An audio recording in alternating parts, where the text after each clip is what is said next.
On the bus, a tense atmosphere enveloped the passengers as they discussed the recent calamities that had befallen their world. The girl in the tight pink dress expressed her frustration, lamenting how they had to leave so suddenly that she hadn't even had the chance to buy any supplies. Her voice trembled with fear as she recalled the chaotic evacuation. Beside her, a young man chimed in, sharing unsettling news from the surrounding cities. He mentioned that all the supplies had mysteriously vanished, leaving them vulnerable and unprepared for what lay ahead. His words hung heavily in the air, amplifying the sense of dread among the passengers. Another man, sporting a shaved head, confirmed the troubling trend. He recounted similar occurrences at Dawn Lake in Tianjin City and at the Dahunan warehouse. Each mention of these locations heightened the anxiety rippling through the bus, painting a grim picture of their reality. The girl, clearly shaken, speculated aloud about the worth of the supplies that had disappeared.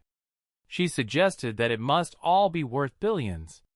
It was at this moment that the protagonist, seated at the back of the bus, interjected calmly. He asserted that, in reality, the supplies were worth trillions. His voice carried a weight of knowledge and determination that contrasted sharply with the panic surrounding him. The protagonist listened intently as the girl in the pink dress remarked on the disappearance of so many supplies and the series of natural disasters, suggesting that something ominous was afoot. She asked him if this meant it was the end of the world. Meanwhile, a guy in a green shirt expressed an unexpected excitement, stating he couldn't wait for people to be treated equally. The protagonist, however, thought differently. He believed that inequality would only escalate. Even at the end of the world, there had never been a day when life was equal. He reflected on his past life, where he had been just an ordinary delivery guy until the apocalypse began. Heat waves struck the earth, tectonic plates shifted, and creatures long hidden within the core emerged to the surface. The world transformed overnight, giving rise to a new order in a society marked by extreme scarcity. In this harsh reality, even simple supplies like instant noodles were worth millions, and a single sausage could buy any favor. Everyone had abandoned the notion of normality, and now, after everything he had experienced, he found himself reborn just a month before it all started. As the girl clung to him, expressing her fear and asking him to calm her down, he felt a pang of empathy but ultimately left her with a curt response, saying there were more important things to do. Her puzzled expression lingered in his mind as he stepped outside the bus. He contemplated what could possibly be more important in an impending apocalypse. To him, it was obvious: supplies and resources. In his past life, he had spent all his time searching for them, but this time, he vowed to prepare in advance. He worked at a Walmart, and at that moment, his boss announced a reduction in salaries. The protagonist accepted the news, apologizing, while recalling how, during the first apocalypse, the boss had taken all the supplies and fled. Now, he decided it was time to take back what was rightfully his. He opened the warehouse, activating a system that began detecting all the nearby supplies, and sent them to his spatial space, a vast area exceeding 10,000 square meters. With this unique ability, he had been able to siphon even water from lakes and gather supplies from cities destined for destruction. After all, if instant noodles were worth so much, he mused, imagine the value of real food. The best part was that time was frozen within his spatial space, ensuring that the food remained perfect regardless of how long it stayed there. Finally, he thought, he would have something to eat. As the system displayed the number of resources acquired in this activation, the protagonist felt a surge of relief. After gathering so much, he finally believed he was prepared. Just then, 3 colleagues from work entered the completely empty warehouse, their expressions filled with confusion as they asked what had happened. The protagonist revealed that he had taken everything. The boss, bewildered, admitted he had no idea how it was possible but ordered the other 2 to apprehend him. However, as they approached, the protagonist took a step back and mysteriously vanished into thin air. The three men stood there, puzzled, wondering where he had gone, while he reappeared outside the warehouse. This was his second ability, spatial jump. Using this power, he could teleport up to 3 meters away, making it much easier to gather supplies and escape without raising alarms. He tossed his uniform into the air, declaring the collection complete. Suddenly, a message popped up on his phone from the authorities, warning that the Earth was undergoing strange movements and that everyone should remain cautious, as a disaster could strike at any moment. He found this curious. Nothing had truly begun yet, and they were already issuing warnings. Did this mean they somehow knew the future? At that moment, his phone rang. It was his girlfriend, Jang Shokin. He sighed before answering, bracing himself for the confrontation. She chastised him, questioning how he had the nerve to put their house up for sale. Did he really think she would stay with him if he sold it? She insisted he needed to be more responsible as a man. Even though she didn't want the house, she still expected him to provide her with a sense of security. If he wanted to prove he was a real man, he should hand over the house. Suchin, the protagonist, asked if she had anything else to say. She responded, her tone sharp, questioning his attitude. She warned him that if he handed over the house, she would give him another chance, but if he didn't, he shouldn't even think about marrying her. With that, she hung up, leaving him in silence. Suchin reflected on the last 5 years of the apocalypse, recalling how he had ventured out daily to hunt for supplies to feed her. He remembered taking her to one of the safe zones, believing that if it weren't for him, she would have starved within the first few days. Yet, the memories turned bitter as he recalled a day when he returned home only to be attacked from behind. They had questioned him about the supplies he brought in, accusing him of hiding something. After Suchin was killed, they had laughed beside his body, and Jang Zion had warned the man on top of her that Suchin had died because he was useless and incompetent. It was a cruel reminder that he had trusted someone like her for so long, and the betrayal cut deep. In this life, Suchin was determined that Shin and a guy named Wong would pay the price for their betrayals. They wouldn't die easily. He vowed they would feel the pain he had endured 100 times over. As he calmed down, he realized that the things he needed now couldn't be found in the market, and could only be purchased with money. However, first, he needed to acquire that money. He called a man named Lu, informing him that he was selling his house at half price, but wanted the payment immediately. Meanwhile, outside the real estate agency, Jang Shokin waited impatiently with Wong.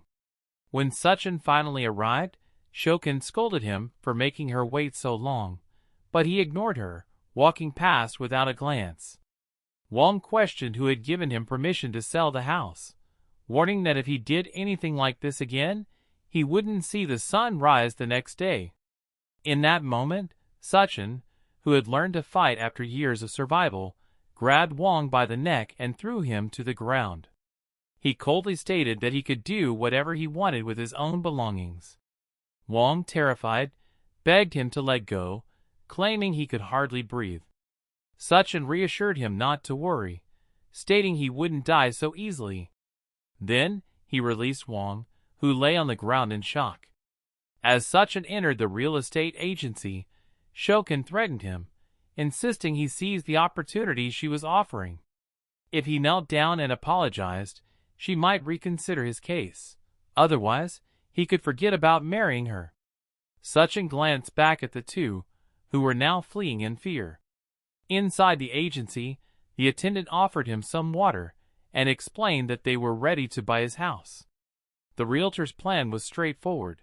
Suchin's house was worth $1 million, but he was selling it for $700,000. This way, they could buy it from him and sell it to someone else for a profit. Suchin agreed to sell, but insisted on receiving the full payment immediately.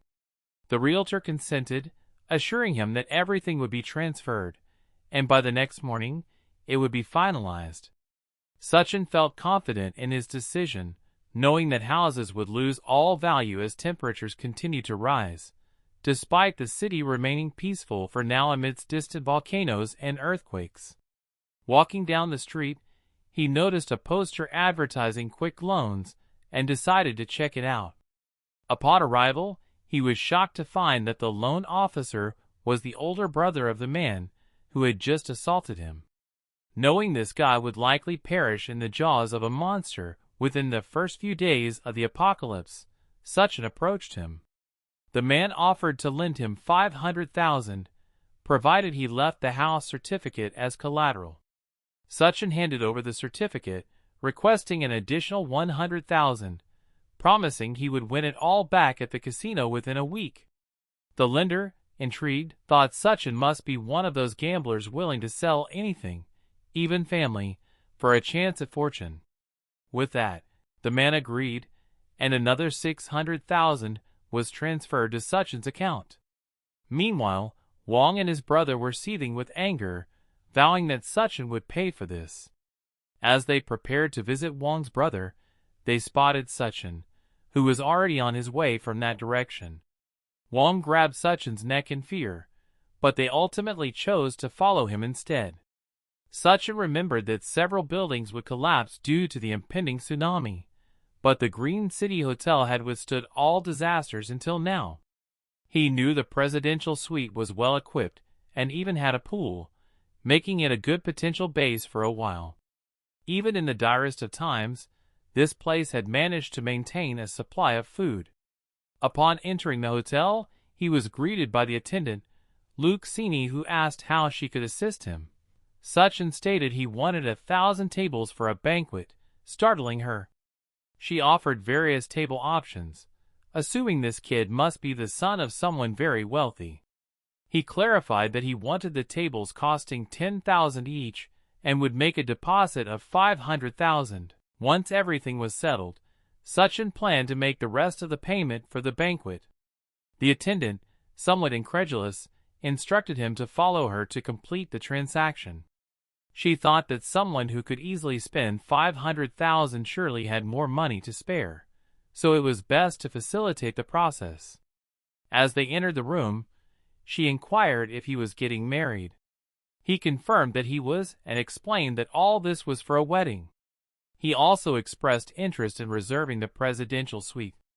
Later, as Sachin left the hotel feeling elated, he reflected on his accomplishments. He had secured over 10 million in food while only spending 5,100,000 with the advance deposit. He dismissed concerns about the remaining balance, knowing that once the apocalypse began, the ice blocks he would have would be worth billions. Watching him leave, the attendant thought to herself that whoever married him was a lucky girl. At that moment, Jang Shokin appeared and asked what the attendant knew about Sachin. The attendant replied that he had ordered a banquet for over 1,000 people and had paid 500,000 for it, remarking that Shokin was truly fortunate to have Sachin as a boyfriend. However, the attendant couldn't help but think that Shokin was at most a 7 in looks, though she had a good body. She pondered why rich guys always seemed to prefer women like her. Shokin and Wong were both shocked by the mention of a $10 million banquet. The attendant reassured them that it was indeed the case, explaining that many wealthy individuals often concealed their finances until the day of their wedding. Shokin began to reconsider her view of Sachin, while Wong insisted it was impossible for a loser like him to have such wealth. The attendant then showed them that she had received a transfer of 500,000. On the street, Wong asked Shokin whom Sachin was planning to invite to a banquet for 1,000 people. Confidently, Shokin declared that he was trying to introduce her to the circle of millionaires he knew. Only then would he reveal his true identity. Wong, meanwhile, fantasized about becoming a mountaineer and venturing into the mountains, but Shokin slapped him, realizing that she needed to create as many opportunities as possible to stay close to Sachin. She envisioned herself as a wealthy lady, pampered in a chair, and her eyes sparkled with excitement. She never imagined this scenario would unfold, but she decided she would have to marry Sachin. The Loser, after all. Meanwhile, Sachin was tallying up his recent financial dealings. 700,000 for the house, 600,000 from a loan, and 500,000 for the banquet. With his name about to be tarnished, he figured taking out even more loans wouldn't be a bad idea. He installed various banking apps on his phone and started applying for multiple loans. After creating over 80 accounts, he managed to secure another 970,000. Now, he needed to purchase essential items that weren't available in the markets, including a fireplace, an ice-making machine, smokeless charcoal, and a few other supplies. Buying online with fast delivery would make acquiring these items straightforward. He placed an order for 2,000 tons of smokeless charcoal and called an ice factory to make a reservation. As he walked down the street, a girl called out to him. She was a friend of Shokin's and mentioned that Shokin missed him. However, Sachin knew this girl wasn't sincere. She had always spoken ill of him to others. He retorted sarcastically, "Oh, does she miss me or my house?" Lena, the girl, looked at Shokin and said that Sachin must be testing her. She concluded that Shokin needed to realize how sad he had been due to her behavior. Shokin, feeling embarrassed, rushed to Sachin to apologize, asking if he would accompany her for a walk. She claimed she wasn't feeling well and regret their fight from the previous day.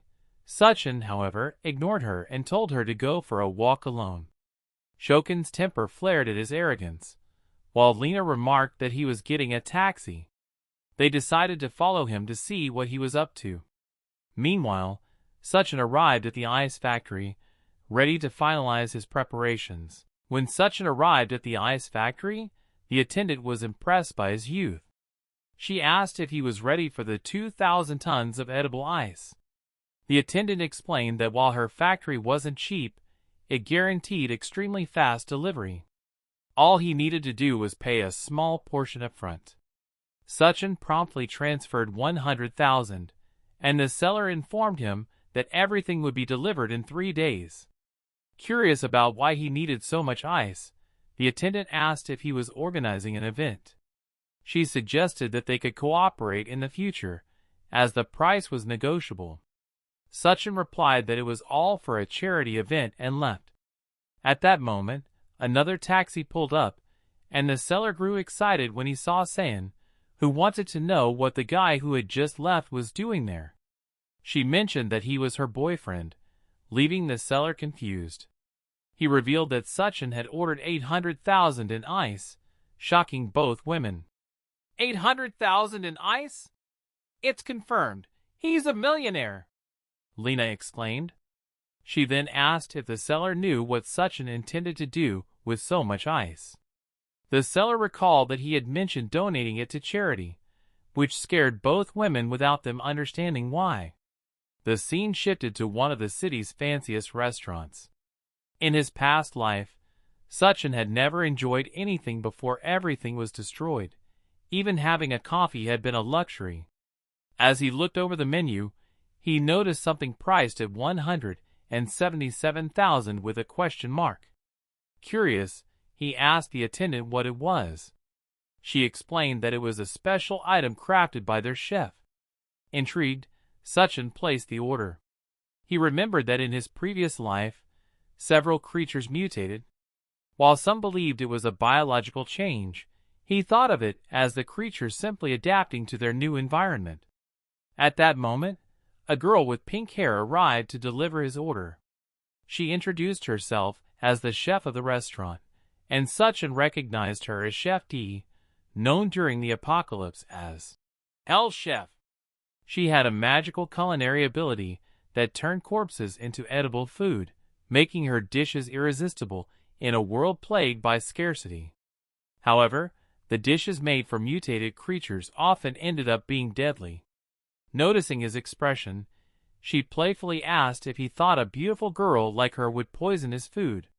She then presented a dish called Two-Faced Life, which featured different preparations of meat on each side. Sachin tasted it and declared it worth the and 77,000 he had spent, secretly thinking it would be wonderful to have her at home cooking for him. Meanwhile, Lena commented that the meal must be really expensive, and Shokin expressed her eagerness to become a rich wife. Sachin decided to visit one of the city's most expensive bars, anticipating that soon it wouldn't be possible to enjoy such luxuries. As soon as he sat down, a group of girls surrounded him, asking what he wanted to drink. He started drinking with them, and when he glanced to the side, he noticed a girl sitting alone. Her friend informed him that she had been betrayed by her boyfriend and had come to have some fun. The girl lamented that her boyfriend hadn't even slept with her, but cheated on her with an older woman, questioning why all men acted that way. Sachin replied, explaining that men's instinct to reproduce was ingrained in their DNA. Suddenly, she finished her drink and asked if he was single. Confused, he didn't know how to respond, but she leaned in closer and inquired if he was interested in her. At that moment, Shokin and Lena entered the bar, searching for him. They spotted him at a table with 3 girls. Sachin suggested to the girl that they could go up to a room, and she seemed to agree, leading them both to rush off. It appeared the desire between them was strong. Shokin and Lena shouted at him to stop, but the two entered the room and closed the door behind them. Sachin apologized for the interruption caused by the other girls, and the girl timidly admitted it was her first time. Feeling awkward, he flicked her forehead, telling her she must be drunk to act that way. He advised her not to leave the house for the next few days, and to stock up on food. She assured him she understood, and he added that someone like her shouldn't be in a place like this. With that, he closed the door and left, thinking it was a shame he wouldn't be able to seize this opportunity. As he exited the room, Shokin and Lena were kicking all the doors in frustration, but he easily slipped away. The next day, delivery trucks began arriving, bringing everything from ice to charcoal to banquet supplies. Amidst the crowd, Wang was confused, wondering why Sachin had rented such a huge warehouse just to receive so much merchandise. Ever Shokin was puzzled about what Sachin pondered why he didn't just reveal that he wanted to marry Lena so they could have a good life together. He looked back and explained that it was impossible for him, as he had already sold his house and accumulated a bunch of debts. Surely, he thought, she would want to marry someone with more stability. Lena countered that it didn't make sense. How could someone with no money buy so much ice? Sachin clarified that he was only doing all this to help his very rich boss, who wanted to undertake a charity project. This revelation caused Chun to lose her temper. In a fit of anger, she attacked him, accusing him of lying to her the entire time. Sachin insisted that he hadn't lied about anything, but as she fell to the ground with a monstrous expression, she called him a poor loser who could forget about marrying her. Unfazed, Sachin stated that he wasn't interested at all. Angrily, she left, declaring him a bastard who would regret his decision. As they both departed, Sachin thought to himself that they would indeed regret it once the apocalypse began. He then closed the warehouse door to start storing everything in his space, finally completing all preparations. Meanwhile, at the hotel, Dahai, the man from whom Sachin had borrowed money, pulled Wang aside and advised her not to pay attention to that loser Sachin anymore. She should stick with him instead. Wang, grinding her teeth, expressed her anticipation for Sachin's performance that night. Dahai reassured her not to worry, promising that he would ask his brother to hide and deal with Sachin for her. Trokin reflected that Wang wasn't really that bad after all. Plus, she had her influential brother, making her definitely better than that loser. Just then, Sachin entered, commenting that Wang really threw herself at anyone. Startled, Wang asked what he was doing there while pointing at him and telling her brother that it was this guy who had hit him. Dahai acknowledged that he hadn't expected to find Sachin here. When Wang asked if Dahai knew him, Dahai explained that this kid had borrowed 600,000 from him and needed to pay it back by tomorrow. Wang saw this as an opportunity, saying it was perfect since they could settle both matters at once. Wang happily declared that she had really gotten rid of a loser, especially one who owed money to Dahai's brother. Sachin replied that it was truly impossible to have a good meal in that place, prompting Dahai to remind him that the payment date was tomorrow. He questioned why Sachin was at the hotel acting like everything was fine. Wang shouted at her brother not to even talk to Sachin, since he had hit him. At that moment, Sinu appeared and asked what was going on, suggesting they could resolve the situation. Dahai said that if she forced Sachin to kneel down and apologize, they could let it slide for today. Sinu then turned to Sachin, asking him what was happening. He replied that it was just some pests bothering him. Dahai, visibly irritated, banged on the table, stating that he had only remained calm because his payment was due tomorrow. From a distance, a guy with a goatee asked what was going on. Sachin pondered why he didn't just reveal that he wanted to marry Alina so they could have a good life together. He looked back and explained that it was impossible for him. Sachin and Dahai recognized the newcomer as Ji Kong. Dahai started apologizing, asking what Ji Kong was doing there. Ji Kong responded that he had important matters to discuss and that it wasn't his intention to cause trouble. Dahai knew this man was an entrepreneur involved in various underworld activities and commanded a lot of people, making it unwise to go against him. With that, he apologized again, saying he would come back later. Sachin recognized Ji Kong as Skull Crusher, a name that had become synonymous with power during the apocalypse. He recalled that this man had even had the boss of hell working for him. Sachin remembered that this hotel was one of the first places where individuals with powers began to appear, pondering whether Ji Kang's strength derived from something significant that had happened there. Meanwhile, Ji Kong was taking Dua to meet someone named Mr. Sunday. She asked what Mr. Sun wanted to discuss with her. Mr. Sun expressed his excitement about meeting the wonderful Miss Duan and proceeded to serve her a drink. However, Dua quickly realized something was wrong with the glass, which clearly contained some kind of drug. Sachin recalled that in his past life, he had hidden in a basement with XO King, barely surviving. He never expected that in this life, he would kick her, and she would still follow him here. This presented the perfect opportunity for revenge. As he watched the pool where the two brothers were playing to refresh themselves, he noted that the night felt strangely hot. Sachin thought it was worth it since the girls would soon come in bikinis. They then appeared, looking at the moon and commenting that it was strangely bright, shining as much as the daytime sun. At that moment, Wang declared his love for her, while Sachin, in the room, mused that their love was really about to explode. Raising a glass to the moon, he welcomed the apocalypse. Suddenly, the moon began to tremble and emit a red aura. Everyone outside felt something strange, and their skin started to burn. Panic ensued as they all began running back to the hotel, exclaiming that something was wrong and questioning why the moonlight was burning so intensely. Inside the hotel, people were confused. Although it was night, it was extraordinarily bright. As the three of them ran in, fear gripped everyone around them. Their skin was already red from the heat, and they desperately searched for somewhere to cool down.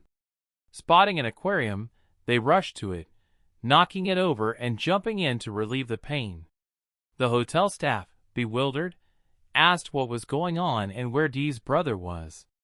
At that moment, Wang remembered her brother, who appeared at the door, his skin severely burnt.